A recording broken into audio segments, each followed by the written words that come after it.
Komið þið sæl. Ég heiti Svaðbjörg Mörk og er aðjúnkt menntavísindasvið Háskóla Íslands. Ég ætla að kynna fyrir ykkur í dag grunnnám í leikskólakennarafræðum. Dagskráin er þannig að ég fer yfir mikilvægi menntunar, viðfangsefni námsins, samsetningu námsins, inntökuskilyrði, fyrirkomulag lokaverkefnis og hvað tekur við að námi loknu tækifæri. Mikilvægi menntunar er að markmið er að nemendur öðlist þekkingu og yfirsýn í starfsemi leikskóla. Menntun leikskólabarna, stöðu leikskólann í íslensku samfélagi, hlutverk hans innan menntunar, hvert er hlutverk leikskólans fyrir börn. Aðeins að minna á afreks- og hvatningarsjóð. Í ár leggur HÍ áherslu á að styrkja nemendur sem sækja menntun eða kennarnám og þetta eru styrkir sem eru 300.000 og bætast við 75.000 króna endurgreiðsla á skrásetningargjaldi.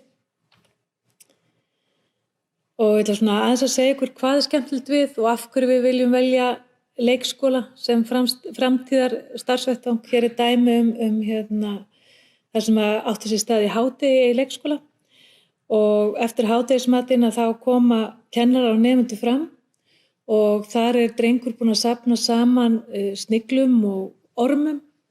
Og þegar þau koma fram í fataklefana þá sjáðu þau þarna byrja að skríða upp og kennarinn grípur tækifærið og út úr þessu verður nám og kennsla og náttúrufræðin, umhverfa sem uppspretta náms og fleira sem flækist þar inn í, eða tengist þar inn í. Þannig að kennarinn auglýsir eftir fiskabúri til þess að varðveita nýju gæludýrin. Núna er mikil rannsókn sem á sér stað þar. Þetta er dæmi svona 1 skóladag í leikskóla. Viðfangsefni námsins eru margs konar. Það er þetta að læra nám og reynslu og þekkingu ungra barna. Það er að fá færni í samvinnu við foreldra, við samstarfsfólk og aðra sérfræðinga sem koma að starfinu. Og við leggjum líka áherslu á stjórnun þar sem að meirihluti leikskólakennara fer í stjórnendastörf, deildarstjórnun, aðstoðarleikskólastjórnun eða eitthvað annað. Og þá skiptir miklu máli að hafa færni og þekkingu til þess að vinna með fólki og geta lagt línurnar að því hvernig við undirbúum námið. Samsetning námsins okkar er þannig að grunnnámi er 180 einingar. Og það er svona sérstök áhersla lögð á tengsl leikskólastarfsins við nýjar rannsóknir á sviðum uppeldis og menntunar og ef við skoðum bara eins og leikskólafræði 1 og leikskólafræði 2 sem er kennt á fyrsta ári, leikskólafræði 1 á haustönn og leikskólafræði 2 á vorönn, þá er leikskólafræði 1 er leikskólinn sem menntastofnun, þar er farið í sögu leikskólans. Það er farið að skoða stöðu leikskólans í íslensku menntakerfi, hvernig ólík hugmyndafræði og sýn og viður endurspeglast í þeim markmiðum og hvernig við leggjum línurnar að starfinu okkar. Í leikskólafræði 2 það er rýnt meir í leikinn til þess að læra hvernig leikur nýtist sem námsleið og hvers vegna það skiptir miklu máli. Og í námskeiðinu fjalla ólíka kenningar leik, þannig að það er ekki bara til ein kenning leik, það er til margar kenningar.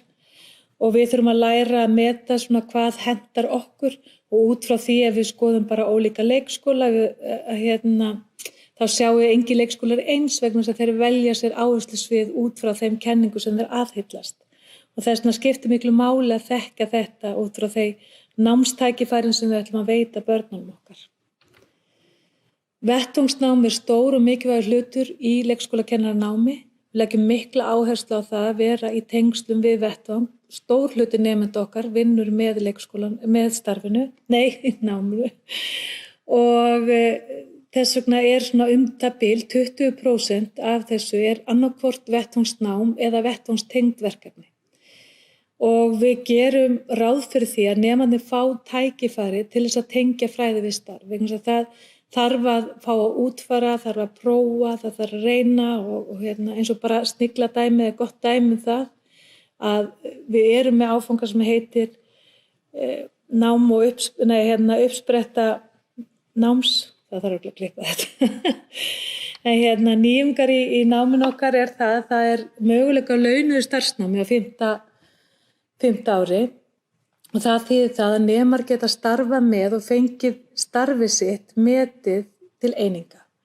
1 leyfisbréf núna möguleiki og nemendur á lokaári geta valið á milli þess að skrifa rannsóknarritgerð eða dýpka sig í ákveðnum verkefnum. Inntökuskilyrðin eru stúdentspróf eða annað sambærilegt frá erlendum skóla. Það er líka hægt að koma frá frumgreinadeild Keilis og svo er hægt að sækja ef þú uppfyllir lágmarkskröfu, það er einhverja undanþágur líka. Það er bara að hafa samband. Lokaverkefni geta verið margs konar. Það er 10 eininga lokaverkefni í 3 ára náminu og það er hefðbundin rannsóknarritgerð, rannsóknarskýrsla eða annars konar verkefni. Hetjuspilið er dæmi annars konar verkefni þar sem að nemandi útfæri spil til þess að auka við málþroska og félagstengsl nema. Tækifæri að námi loknu eru svona einna helst sem snýr að leikskólanum. Það er leikskólakennari, deildarstjóri, aðstoðarleikskólastjóri, leikskólafulltrúi, leikskólaráðgjafi, þróunarfulltrúi leikskóla. Það er ýmislegt hægt að gera. Það er líka hægt en til þess að fá leyfisbréf leikskólakennara þá þarf að fara í 2 ára nám. Árið 2019 var 25% fjölgun í meistaranámi í leikskólakennarafræðum og karlkyns nemendum fjölgaði 188% á milli ára. Ef það einhverjar spurningar, þá ykkur velkomið að senda, bæði að spjalla við okkur, senda tölvupóst eða hringja og eins að fara inn á síðuna Konta kenna. Takk fyrir.